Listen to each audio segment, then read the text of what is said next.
আমাদের একজন মানবিক ব্যক্তি হিসেবে প্রত্যেকটা মানুষের উচিত গাজাবাসীর পক্ষে থাকা। উনি যেভাবে গেছে সুস্থ সবলভাবে উনি যেন আমাদের মাঝে আবার ফিরে আসে। আমাদের উনি বিভিন্নভাবে সাহায্য করছেন, সেখান থেকে উনি গেছেন। গাজামুখী নৌবহরে অংশ নিয়ে সর্বমহলে প্রশংসিত হচ্ছেন শহীদুল আলম। আমি এখন ঠিক যে জায়গাটি দাঁড়িয়ে আছি এটি দৃকপাট ভবন, এবং এই ভবনের যে পাঠশালা এটি দক্ষিণ এশিয়ার সবচেয়ে প্রখ্যাত ফটোগ্রাফিক স্কুল।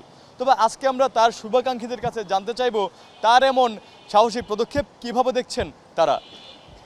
তা আমি অবশ্যই ব্যক্তি হিসেবে দেখব না, আমি দেখব হচ্ছে আন্তর্জাতিক মানে বিশ্বে যে উনি একটা মানে নিজের অবস্থান শুধু ধরে প্রকাশ করেননি তা না, আমাদের দেশীয় অবস্থানকে উনি তুলে ধরেছেন এবং তিনি গাজাবাসীর পক্ষে উনি স্ট্যান্ড নিয়েছেন। এটা খুবই সম্মানজনক একটি বিষয়, কারণ তাদের এই যে মানে তাদের দেশীয় যে অবস্থা, হ্যাঁ, তারা ইসরায়েলিদের দ্বারা হচ্ছে যে নির্যাতিত হচ্ছে, হ্যাঁ, বিভিন্ন হত্যাকাণ্ড, এগুলো তো গণহত্যার মধ্যে পড়ে। তো আমাদের একজন মানবিক ব্যক্তি হিসেবে প্রত্যেকটা মানুষের উচিত গাজাবাসীর পক্ষে থাকা। অবশ্যই অবশ্যই, আসলে দেখেন এখানে তো আসলে যারা গিয়েছে ওরাও আপনার ওয়ার্ল্ডের ফেমাস কিছু পার্সন গেছে। আপনার তো সাধারণ যে কোনো ধরনের চাইলে ওদের সাথে অ্যাড হওয়া পসিবল না, এই কারণে খুবই সাহসী, এটা সাহসের প্রয়োজন হয়। যেমন আমার পক্ষে আপনার পক্ষে এটা হয়তো পসিবল নাও হতে পারে, কারণ আমরা অনেক কিছু চিন্তা করবো।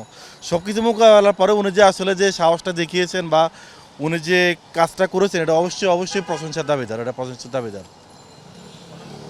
অবশ্যই আমরা মুক্তি চাই, আমরা চাই উনি যেভাবে গেছে সুস্থ সবলভাবে উনি যেন আমাদের মাঝে আবার ফিরে আসে। অবশ্যই সাহসী, কারণ আমাদের দেশ থেকে যথেষ্ট গাজাবাসীর জন্য যথেষ্ট করা হয়।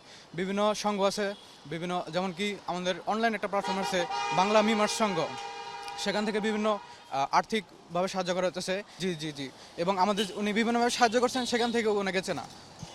বাংলাদেশের সব মানুষের ভালোবাসা নিয়ে অংশগ্রহণ করছি, এই কথাটি উল্লেখ করে শহীদুল আলম বলেন, এ যাত্রা যদি আমরা পরাজিত হই তাহলে পরাজিত হবে পুরো মানবজাতি।